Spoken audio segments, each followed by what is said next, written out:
Hey, everybody, this episode of Box Office Breakdown, we're going to be talking about how Black Panther put a wrinkle in A Wrinkle in Time's box office win. Let's do it. Welcome to Popcorn Talk, featuring movie discussion, news, and interviews. Popcorn Talk. We talk movies.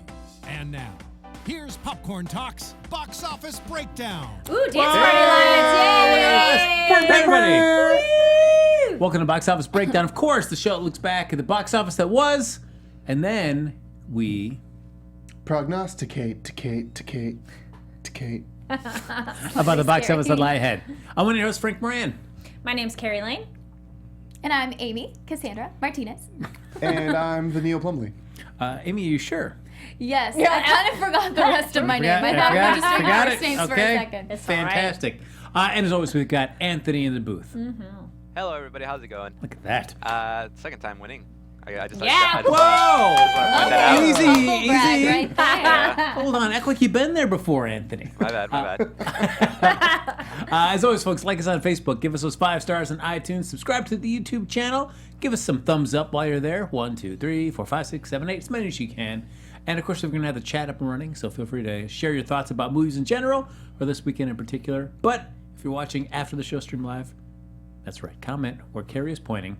Which so many of you do, and we appreciate you spending time and leaving comments. Ah, yes. We'll jump right into it. Our Yes. top 5 for this past week. There was a debate if Wrinkle in Time was going to be able to dethrone Black Panther. That was not the case. Which, I was reading an article, and right now, this is the first time ever where the first and second box office top are by a person of color director. Yep, first time in history Yes, ever. that this has happened. Yes. And also, not many times that there's a female director in the top 5, so also, yay!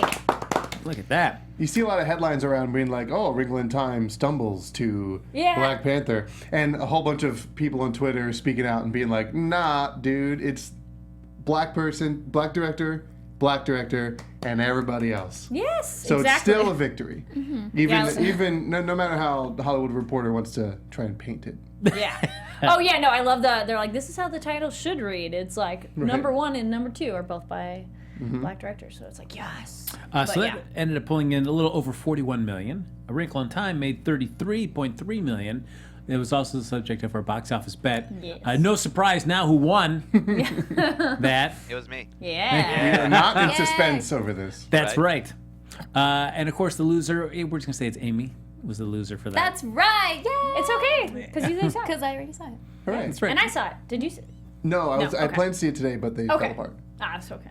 There you go. The lady saw it. Yay! That's all that matters. Well, wait, and what did you think? Loser talk first. You go first. Okay, Oh, well, loser talk first. Thank Yeah. you. Thank you. well, I also read the book, so then I'll say it Yeah. after. Yeah. All losers Okay. speak first. There are a few parts. There's a lot of parts that I felt needed help. Okay. But the really good parts were really, really good. And so I even cried, actually. Okay. A little tear. So Neil, get ready. I'm a goner Take your for tissues. Sure. Yeah, I love the costumes. Yes. The makeup. The hair was so nice. It was beautiful to watch. Yeah, Chris Pine really, really brought it. Good A for fan of him. the bearded Yes. Chris Pine? I mean, like, whatever. Chris Pine's Chris Pine, but this role is actually, I mean, I haven't seen him in that many. Well, it was cool to see him play the kind of absent-minded professor. A little bit. Yeah. And yeah. dad, The which was like, dad. oh, he's a dad now. The dad. Yeah. Isn't that crazy? Yeah. The dad But the role beard for makes him look old. Yeah. The dad role for him, I thought really Yeah. really showed depth to him. Cool. And yeah, fan of his now. Before it was just like, whatever, Chris Pine. Another Chris. But yeah, he did well, and yeah. I have read the book, so yay! I made sure to read that in time. In time. Yes, in time. Haha. No, I did want to for this because it is a children's book, so I'm like, okay, I'll get this done quickly. But Ready Player One, I almost want to reread that one, but I'm excited. I've read it like 4 times. For A Wrinkle in Time, a lot of the complaints, though, because I was curious what some people didn't like the progression of how things happened, but that's how it happens in the book. So then I'm like, well, if you don't like it, then you're not going to like how the book happens. Mm-hmm. Some of those transitions maybe are smoother or they explain it better In the book. in the book. Mm-hmm. I enjoyed it. I agree. I think the visuals are stunning. Costume choices were great because in the book they're generally kind of wearing more rags. The misses, they call them the misses. So that love that choice of making them visually more interesting. The Zach Galifianakis character is a woman in the book, and his character in the book is just kind of like, it's fine. It's a really short little bit, but I thought it was an improvement in the movie because he's actually comedic. And his character, I like this other article, was saying how he has the best balance, which in the movie, of being whimsical and serious. Like, this is life or death, but he's still kind of comedic. Like, some of the other characters don't have that as much, but I like that he did. The thing that's most lacking, I find, from the book to the film is the villain and the like climax segments are just not as good as the book. Like, they're a little more minimalized and truncated, like we're gonna make it. It doesn't not choppy, but more like there was a longer segment of her battling the villain in the book, like a dialogue argument thing that was so cool, and in the movie it's there, but it's like we're gonna abbreviate it. So it just wasn't as like exciting, I felt. So it was, but they added other exciting parts because the book it's not an action adventure. Like, it's like Never Ending Story, because some people are like kind of comparing, is like the adventure kids fantasy. This is a little more like the science nerdy, where it's more like your brain intelligence and logic and talking, not quite like run adventure time. But I do recommend it as a book, and it's really short, so you can read it fast, and the movie's great. Maybe more for children, because it seems the adults are the ones who are like, well, the and you're just like, oh, come on, like it's worth a watch. It's still a cool movie. It's beautiful, so if you don't like anything else about it, you'll love how visually beautiful it is. Also, the her brother Charles Wallace, because I was curious about this, it is a mixed blended family, which is beautiful to see too, because in the book it's not specifically described that way. And in a interview, lead actress was saying how she didn't imagine that kid looking like her, like the main character. She's vaguely described in the book. Then I'm like, that was an easy change, and it's cool. So they have mixed, two different race parents, and then the brother's adopted, which I'm like, oh, that's different, and that's not in the book.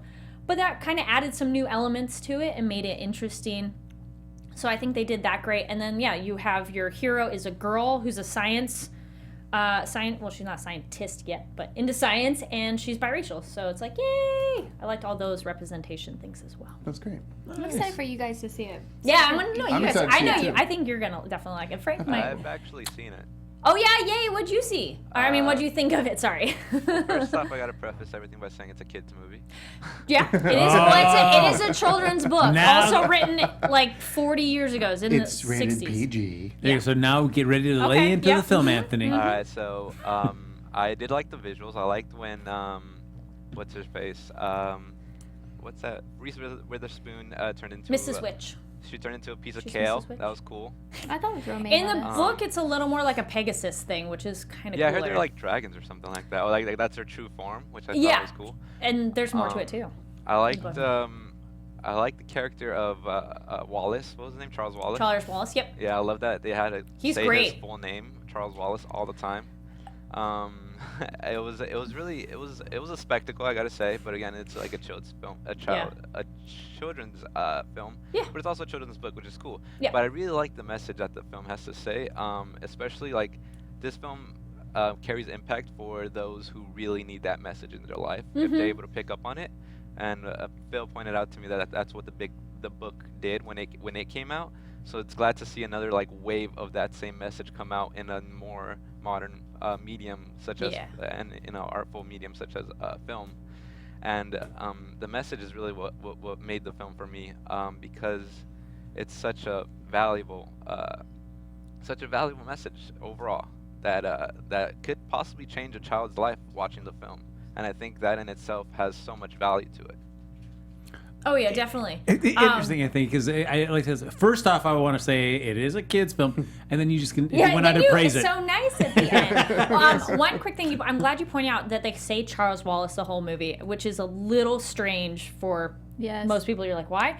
In the book, the kid's even more like Carlton, Fresh Prince Bel-Air kind of. Like, he's just nerdy, very smart. He's not quite, like, quirky, but, I mean, he's just that, like, professionalism kind of a person all the time that it fits to give him, like, a bigger name for a little kid. Like that they Neil don't Plumley. abbreviate it. Exactly what I was thinking. So, like, I just wanted to say that because that was something that somebody was like, why do they keep saying Charles Wallace, Charles Wallace? Also, side note, don't need to get into it, but somebody I know was pointing out, and I'm like, yeah, the movie does kind of remove some of the religious themes that are in the book. They're not very overt because I read it and I didn't get those as, like, heavily, but they do remove a little bit. So if people are looking for that, they will be like, wait a minute, they pulled out a little bit of stuff. It's one of those, then go read the book. Encourage people to read the book if you want more of that. All right. Coming in number 3, Strangers Pray at Night from Avion of $10.4 million. Did you see it yet, Tony? No, I didn't. I wasn't able to see that. I saw A Wrinkle in Time, and I saw the other film. I forgot what it was. Oh, I saw Gringo. Okay. I think Chauncey and Lucretia were talking about it on Twitter, and they were kind of like, the people were dumb, is what I kind of got. And then I'm like, oh, I don't know if I want to watch a horror movie where the people are dumb, because that's the most frustrating thing of a horror movie. So I'll have to ask them. Be like, yeah, I heard that too. Tell me more. You know, whatever. No, but it's just hard to sit through it when you know they're dumb. You want to see dumb people get killed? Not well in a horror movie. Then I'm just like, oh no. Horror movies are best when the person tries to do the right thing, tries really hard, and then it just still goes to shit anyways. Yeah. It's just when people just do dumb stuff, you're like, ugh. You had it coming. Yeah. No. And that makes me want to sing the song. Okay, anyway. Coming in number 4, Red Sparrow from Fox, $8.1 million. I did want to see that today, and I ran out of time. Well, you go see it afterwards. I had to watch Star Trek for tonight. There you go. Yeah. I'll watch it by next week. And lastly, The Game Night from Warner Brothers, $7.9 million. Still have to make time to go see that movie. But you saw Game Night. I did see Game Night. Tell us. It's actually good. Okay. I went in with like a sort of zero expectation. I didn't even remember what the trailer was about, Yeah. other than they go to a game night, and it's the game night sort of prefaced as like one of the people in the game night gets kidnapped, and then they have to solve these clues, kind of like a real world escape room.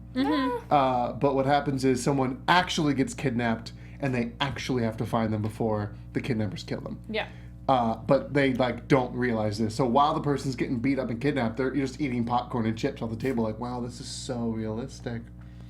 This is crazy, and it's hilarious in that regard.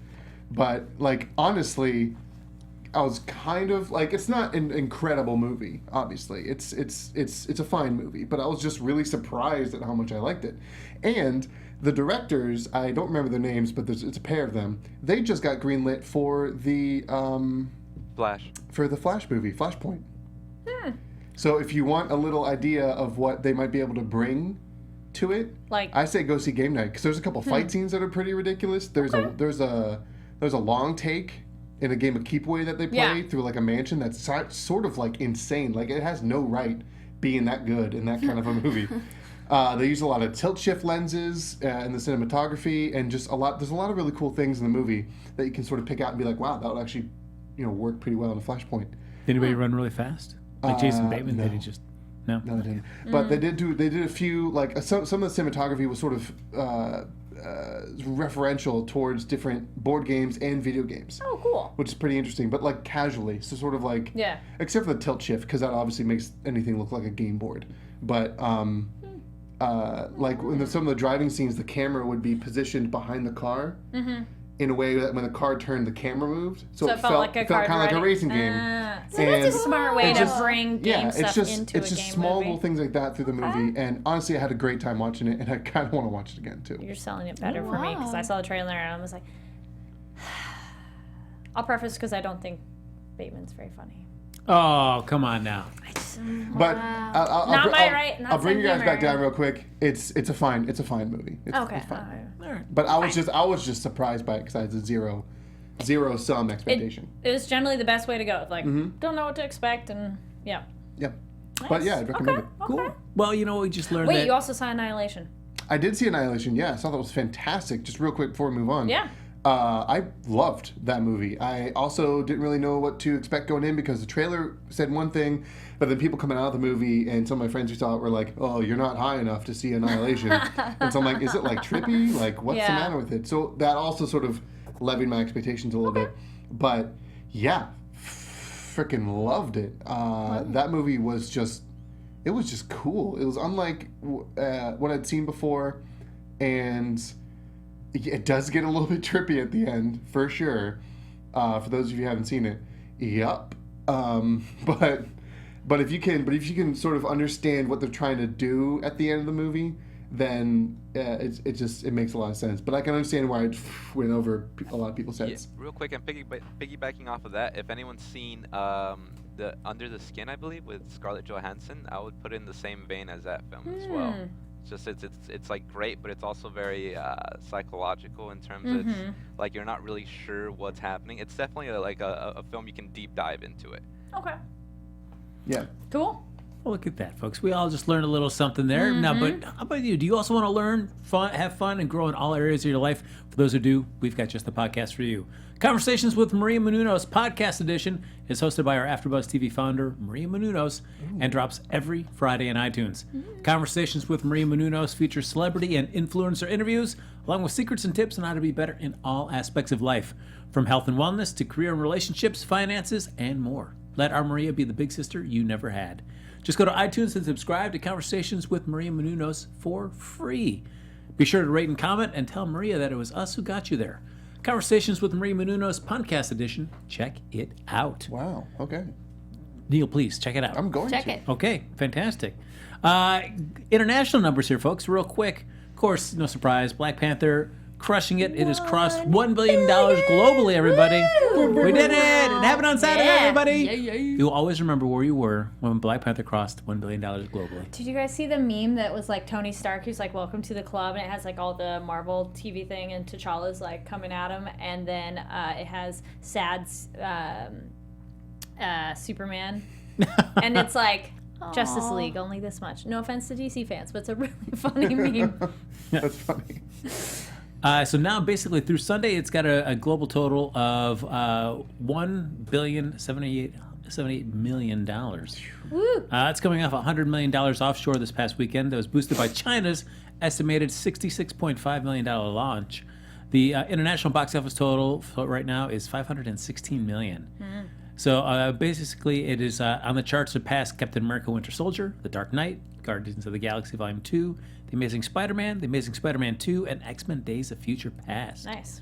Look at that. Wow. And elsewhere in Asia, they also launched, Warner Bros. Launched Tomb Raider this past weekend. It got $14.1 million in approximately 3,400 screens in 9 markets. And is basically 10% above Resident Evil: The Final Chapter and 44% above Ghost in the Shell, and more than double last week's Red Sparrow. Wow. And Disney's Wrinkle of Time is doing a staggered release, and basically released in 6 material markets and got $6.3 million. So, curious. They went with a staggered release for this one. Very curious. Yes. But folks, we did the box office bet that Anthony so brilliantly won again. I'll be doing it again for this week as usual. We've got 2 films for your box office vote there in the chat. Love, Simon, a Greg Berlanti film from Fox, and then we've got Tomb Raider, the reimagining of that franchise there from Warner Brothers. Both are coming out this weekend, so feel free to start chiming away in your chat. Let us know which one you want us to vote on for the box office bet. So before we do that, though, and give you our top 5, I'd like to do a little box office rewind. I thought we'd do it instead of just for a particular character or actor or actress, we would do it just on the genre. So top 5 video game adaptations. Hitman's not on this list? And we're gonna we've got a couple animated ones in I here. like that movie. We're gonna exclude those, so we'll just focus on live action. So coming in at number 5 on this list is Resident Evil Extinction. That made $23 million back in 2007. Kari Lane, a Resident I like Resident Evil Evil. They're all good. franchise. Where does Resident Evil Extinction fall? If you were power They ranking kind of these. do blend together after a while. right. Because I marathoned them for the last one that came out, and then I think it's like after 3 when it goes apocalyptic, that's when it really goes crazy. Because like Yeah. the first one's horror, which is great. The and even first the one's second good. one It's kind kind of of like is a horror. Tower movie. Yeah. Yeah. And then they just kind of just are crazy over the top action, which is fun if, you know, that's something you enjoy. Oh, wait. I'm so sorry. Rewind. I saw Death Wish, which is not on this top list. It's exactly what you get from the trailer. So if that's what you want, you get it. And if not, you're probably not going to like it. Oh, cool. All right. Good old Bruce Willis. I thought it was fine. Some good gore, if you want that Excellent. I feel like Elizabeth Shue kind of does a Christina Hendricks from the Strangers film. I haven't seen The Stranger, so I'm like, wait, Okay. no. But All right. yeah, but it's cool. And again, if you see the trailer, it delivers that. All right. Yeah. There you go. Is he just as fun to watch doing action these days as he was back in his Die Hard prime?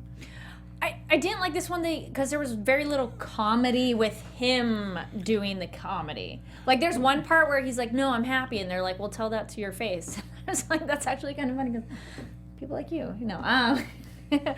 No, it's just the problem. Probably the biggest problem with it is like the beginning. You already know what's going to happen to his family, but the beginning is like, here's his family and here's how happy they are, which we're like, well, we all know what's going to happen to them. So you're like, they could have made to that it. shorter, because it was nice to establish that relationship or make us care about it. But since you already know like bad stuff is going to happen, you're like, you can speed it up. Which looked more unusual to you? Really very happy Bruce Willis, or really just angry, vengeance-driven Bruce Willis? I like more in Red. He's comedic still too. Yeah, Die Hard. I like the more comedic action with him. Like this, he's far more serious. But I do like that they show him as an unskilled. Though the movie technically you could say is a complete advertisement for or against NRA, depending on how you want to look at guns are advertised in the movie. He's totally unskilled to learning how to do it. Like he gets injured by his own gun because he holds it and the barrel comes back and cuts his hand. But and it's Eli Roth, so that's why some of the gore is really fun. Our audience was like, oh, ooh. Side note. Coming to number 4 on this list, Warcraft from Universal back in 2016. That was one of the first ones I ever talked about when we took over a box office breakdown. Yeah, I was like, Oh, that was. or Frank. No, I'm kidding. Yeah. Yes. Actually, We should find out if Richie Sky ever did see that film. Oh, He was yes. supposed to. I actually enjoyed that film. I know it's terrible, but I liked Assassin's it. Creed's not on this list either. No, didn't make it. Didn't make it that well. Yeah. It didn't make it. I know Hitman and Assassin's Creed. I'm like, what's some other bad one? Number 3, Resident Evil Afterlife, 2010, made $26.6 million. I assume she gets brought back from death to continue the It happens, fight. and It's like there's the third clones time. and other things. All right. They bring in what's her name, Ada, in that one, right? Is it Ada or Ava? Oh, the blonde. Is that one? No. Oh. The Asian woman. Hmm. What's her name? Amy Yeah, like I knows. said, they all kind of She's blend playing together coy, yeah. after But she, Well, there's- after like number 4. You're like, She's like an assassin with like Okay. a dress and like a slit that goes Are you up. talking about Ada? Yeah, Ada, yeah. right? Yeah, There we Ada go. Wong. Yeah. Yeah. Yeah. Yeah, they bring her in that one, I think.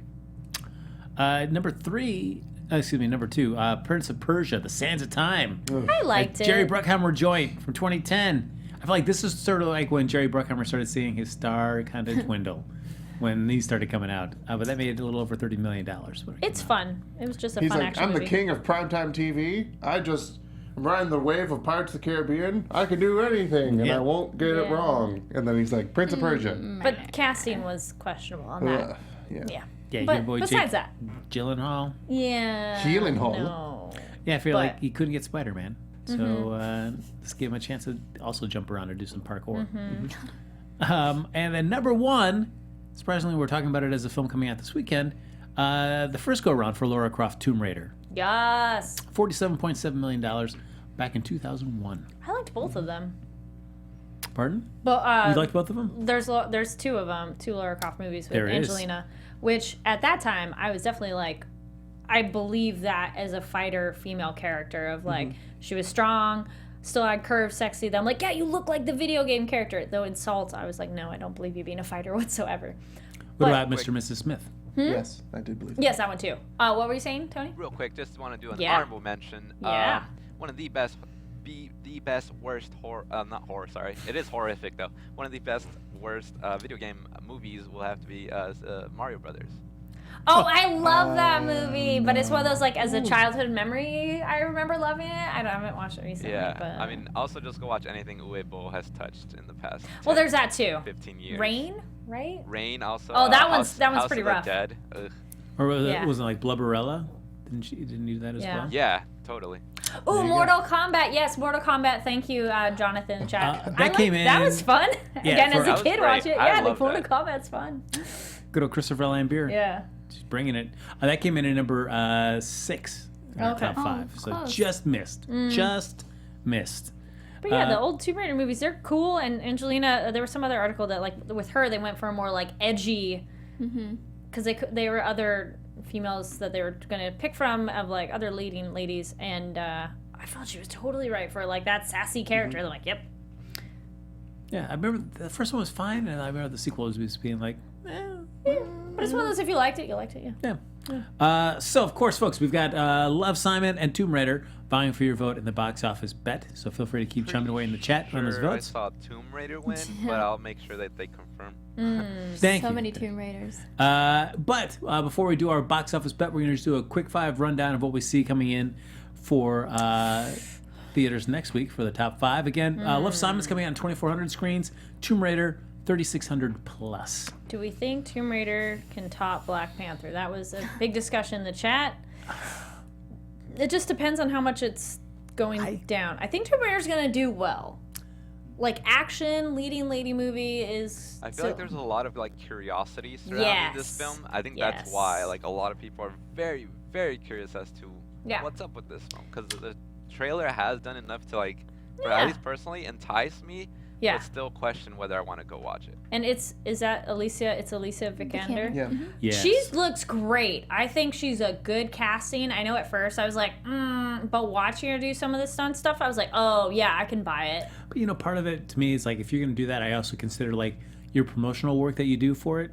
And they did this thing on Ink Master that airs on Paramount TV.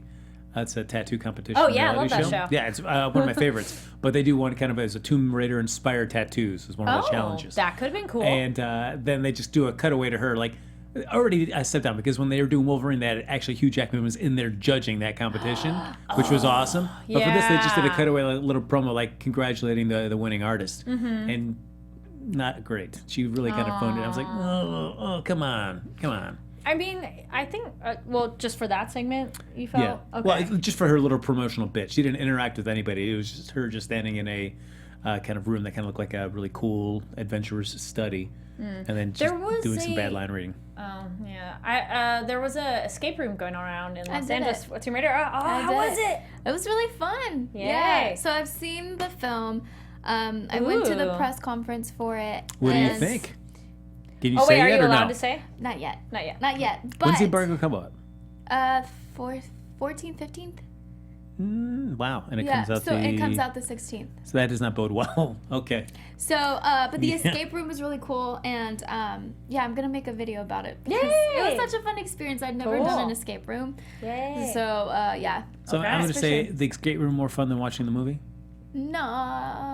Yeah, that was a yes. No, Okay, I have all to right. say, Alicia is very charismatic. Cool. Cool. I'm gonna Okay. leave it at that. Like, I can't say much. Yeah. I understand. But I understand. No, that's fair enough. All right, so did anybody think that it will take number 1? We're all like, That was a perfectly timed sigh. Yeah. well, so Black Panther dropped 38 last week. I mean, there's been a lot of promotion around it, but I don't know if I'm necessarily excited to see it. I think I probably will, Right. but I'm not like, yeah. I think it's also it's- Black Jones says Black Panther, Tomb Raider, then Wrinkle in Time, then Love, Simon, and then Strangers. I mean, I wouldn't discount Love, Simon. I've heard really good things As have about I. it. So. Well, then would that you would put it be maybe higher. number 4? I don't think it'll be higher than Wrinkle in Time per se. I think that's actually not a bad top 5 there. I don't know about. I'll be curious because I feel like Wrinkle in Time is a lot of parents taking their kids to see True. this, and then a lot of parents are like, telling their friends, it wasn't that great, and then they're not taking their kids to go see it a second week. I don't know if that's the case. Could be. So I could see that dropping down to. I could see Wrinkle in Time even dropping down to 3 or 4. So do you think it could be and Black Love Panther, Simon could be Tomb above it. Raider, then Wrinkle, then Love, Simon? I could see Black Panther, Tomb Raider, Love, Simon, A Wrinkle in Time. That's Yeah. me being very, very pessimistic Yeah. on A Wrinkle in Time. No, but also, I mean, we're in spring break time, like full in it. So Yeah. I think teenagers and like college students for sure would want to give Love, Simon a try. I think. What do you think has a better chance of sticking around at the bottom edge of the top 5? Strangers Pray at Night or Red Sparrow? Strangers. I don't think anyone really cared for Red Sparrow. I mean, it's. I haven't really I heard. cared.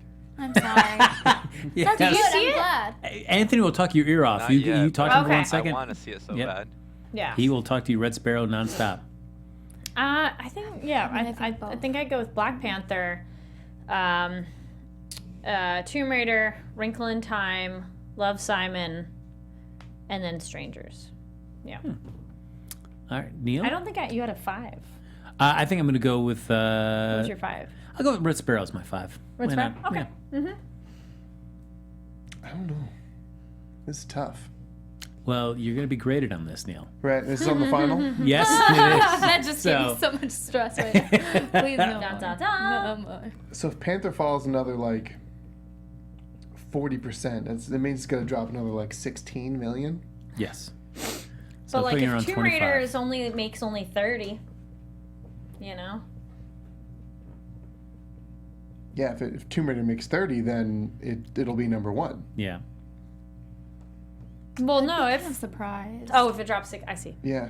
Oh, math. Yeah, that thing. So I don't know. You know what? I think I'm gonna say Fork. All right.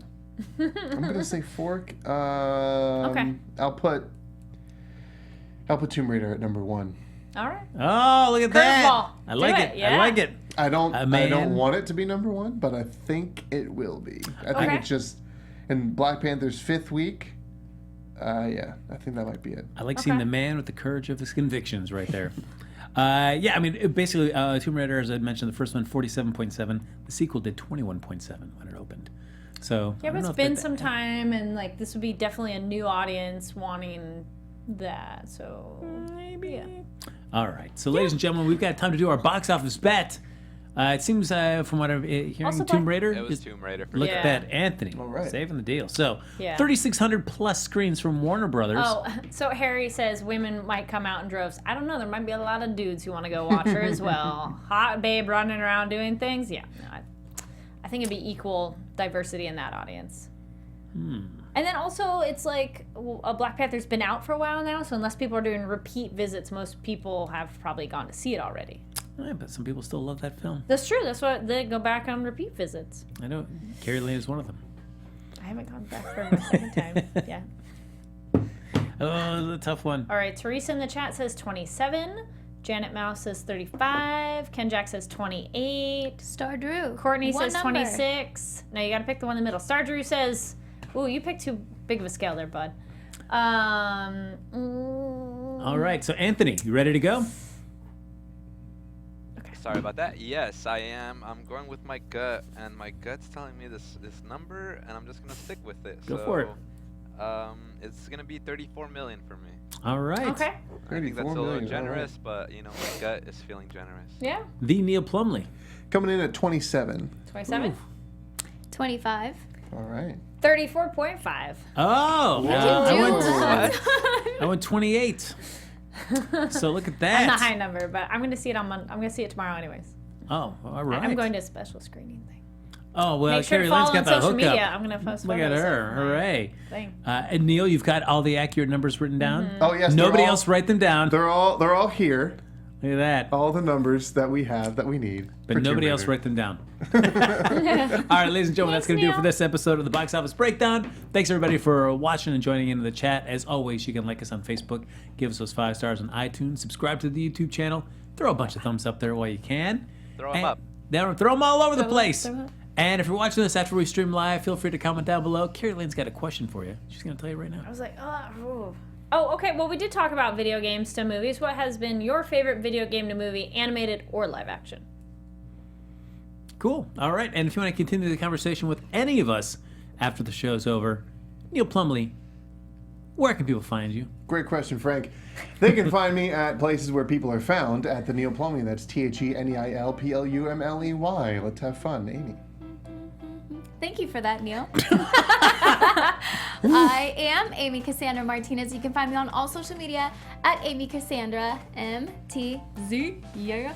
Also, right Nailed now, thank you. Oh, boy. I'm gonna jump over to AfterBuzz, and we're gonna cover the first 3 episodes of Jessica Jones. Oh. Nice. And my name is Kari Lane. You can find me online at Kari D. Lane. That's Karidlane. And after this, you can go see me and this dude do Star Trek Discovery and talking about the Mirror Universe. Tomorrow, I'm not doing Marvel because I have some cool job things. So follow me on social media so you can see about it. Because she's going to see a special screening of Tomb Raider. And more. There's more to it. Yeah. Whoa! And then Tuesday, tune in for horror movie news on this network too. And at 4, I'm like, wait, are we in AfterBuzz? Yeah, Yep. No, we're in Popcorn Talk. Perfect. You said AfterBuzz. Tony's on that one. And then at 6, AfterBuzz anime reviews. We're talking about Be the Beginning. Well, yeah. Follow me on Twitter and Instagram at HappyGoJackie, folks. There's coming a free-for-all. It's coming to Schmoes Know, and I had a chance to participate. It's coming out shortly. We'll keep you updated on that. So until then, folks, we'll see you back here next Sunday night with another episode of Box Office Breakdown. Go see some movies. Go out, have fun. From producers Maria Menounos, Kevin Undergaro, Phil Svitek, and the entire Popcorn Talk Network, we would like to thank you for tuning in. For questions or comments, be sure to visit popcorntalk.com. I'm Sir Richard Wentworth, and this has been a presentation of the Popcorn Talk Network. The views expressed herein are those of the hosts only and do not necessarily reflect the views of the Popcorn Talk Network or its owners or principals.